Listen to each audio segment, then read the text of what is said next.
perguntou o que é currículo. Currículo, para mim, é identidade. Para mim, currículo é aquilo que é pedido, né, tanto pela Secretaria Municipal da Educação. O que é pedido para mim? Quais são os assuntos que eles pedem nas determinadas séries? O currículo é o conteúdo que você tem que trabalhar com o aluno, agregado às orientações que nós temos desde a LDB até a lei municipal. A palavra currículo, eu acho que é muito burocrático. Com o tempo vai mudando as palavras, né? O currículo é o que eu passo enquanto eu estou dando a minha aula, né? O que eles observam em mim. Isso é o currículo para mim. Qual é o envolvimento de vocês na construção? Esta é uma roda de conversa que promovemos na Escola Municipal Raul de Leone, em São Paulo. Aqui funcionam os ciclos 1 e 2 do ensino fundamental. Faz parte da escola. Deu para perceber que, mesmo para os professores, currículo não tem apenas um significado. Currículo é plano de ensino, metas, objetivos, resultados. Para mim é currículo. O currículo seria um conjunto das disciplinas com um objetivo comum, né, para o aluno. O currículo também tem que contar com o projeto político-pedagógico da escola, tem que estar vinculado. Projeto político-pedagógico.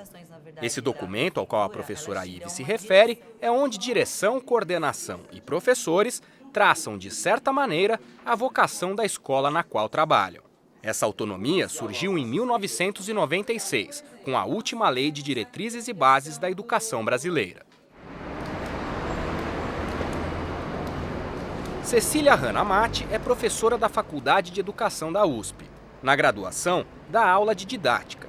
Na pós, uma especialidade dela, História do Currículo. Olá, professora. Tudo bem? Obrigado por ter vindo, prazer conhecê-la. Convidamos Cecília para uma conversa no Centro de Referência em Educação Mário Covas, no centro de São Paulo. O Centro de Memória reúne documentos, cartilhas, mobiliários e objetos que fizeram parte da educação paulista em 2 exposições. Quando se entra aqui, o que nós temos é a história do currículo. Por quê? Tudo que você observar aqui, os painéis, as exposições dos livros, né, que eu vejo aqui, que desde o início do século XX, final do XIX, a gente já tem exemplares, suscita a gente pensar como o ensino era ministrado. Porque, veja, eu não posso falar de currículo só a partir de um documento formal e oficial, né? Então, LDB de 61, LDB de 71, LDB de 96. Ok, isso, digamos assim, é o currículo, ou é a lei de diretrizes e bases, onde está concentrado os princípios, né? O que ensinar, as séries, toda a regulamentação. Agora, o currículo vivo é outra coisa, né? Tanto que muitas vezes, segundo vários autores, o que está ali na lei nem sempre é aplicado e o que às vezes é aplicado, às vezes coisas interessantíssimas, o currículo não dá conta, ou a LDB não dá conta.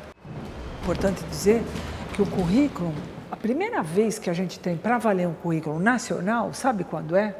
96, com os PCNs. Os parâmetros curriculares nacionais. Antes disso, os currículos, a LDB só dava as orientações, as regulamentações.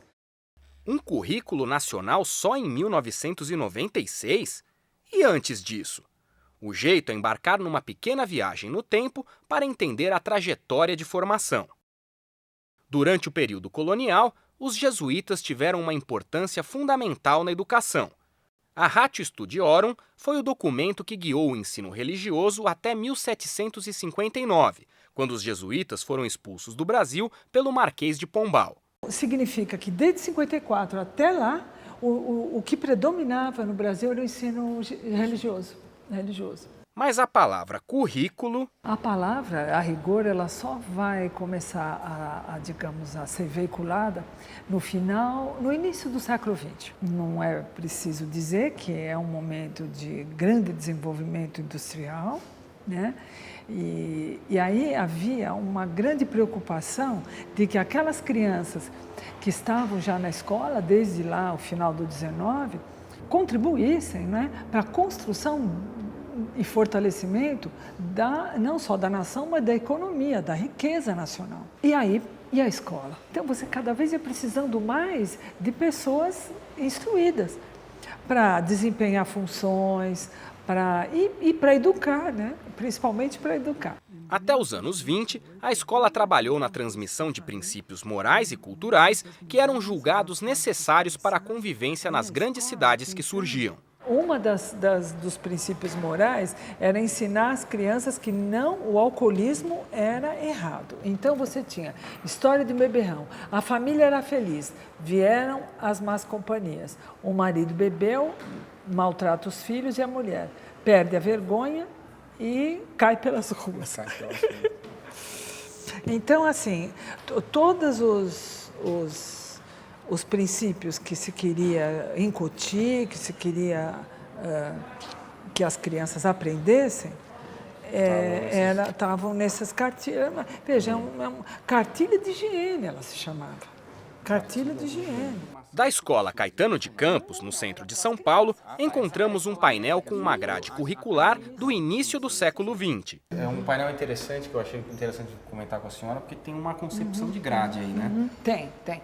Olha, nós estamos aqui em 1907, estamos em São Paulo, não vamos esquecer disso. Olha, canto, leitura, olha quanta leitura, combinação de letras, leitura. Olha, mas é impressionante, né? Segunda, terça, quarta, quinta, sexta e sábado. Você veja, tem aula sábado.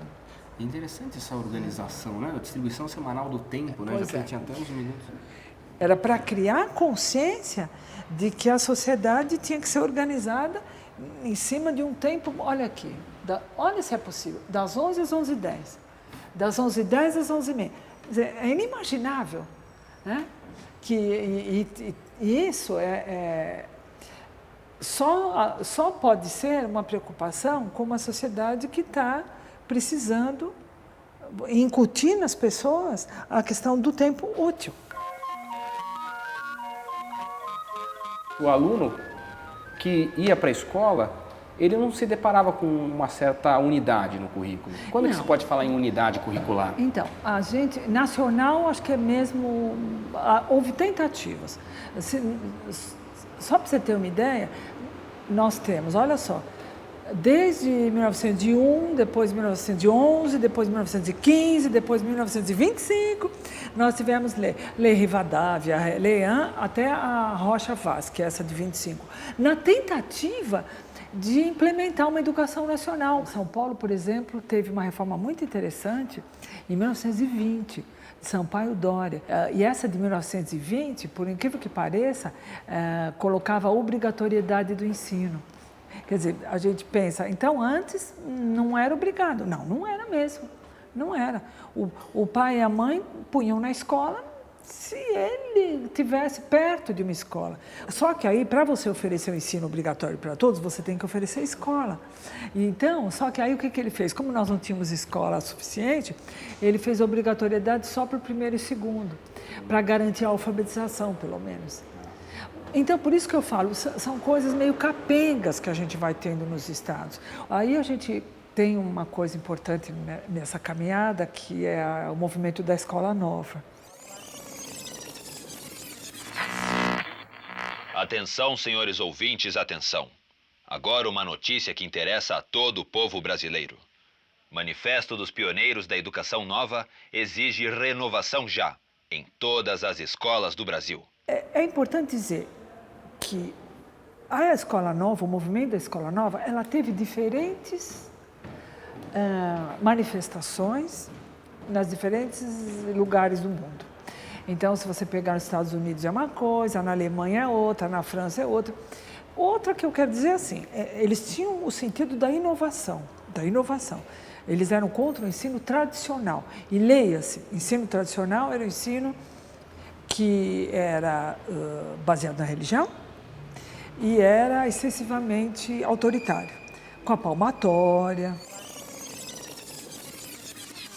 Dirigido ao povo e ao governo, o manifesto é assinado por 23 homens e 3 mulheres, educadores e intelectuais de renome, liderados por Fernando de Azevedo, Lourenço Filho e Anísio Teixeira, conhecidos como os 3 cardeais da educação nova.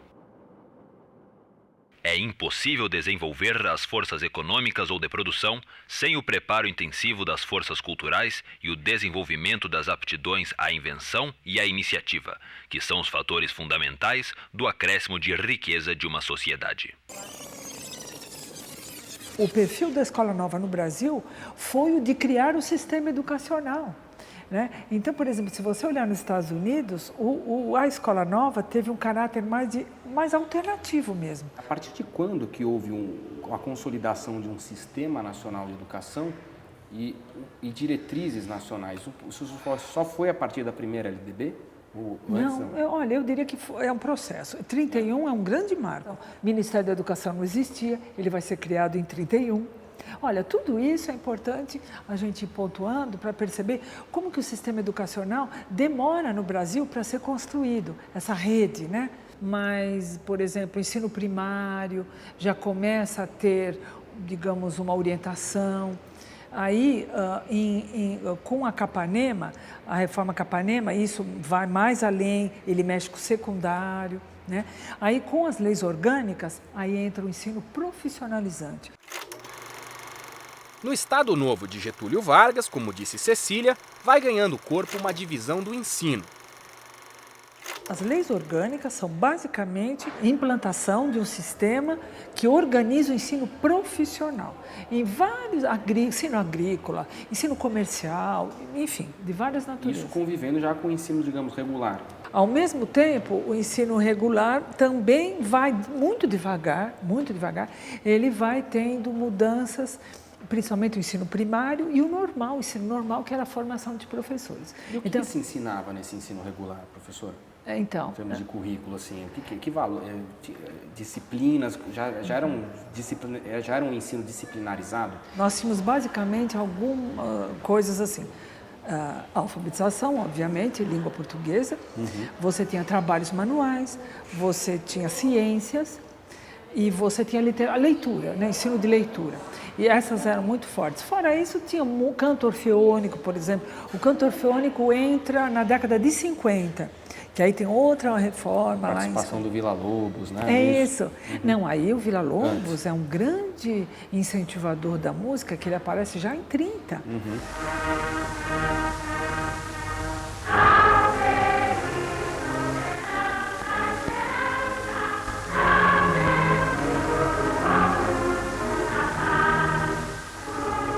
Você me pergunta, né, efetivamente, quando que o sistema educacional para valer?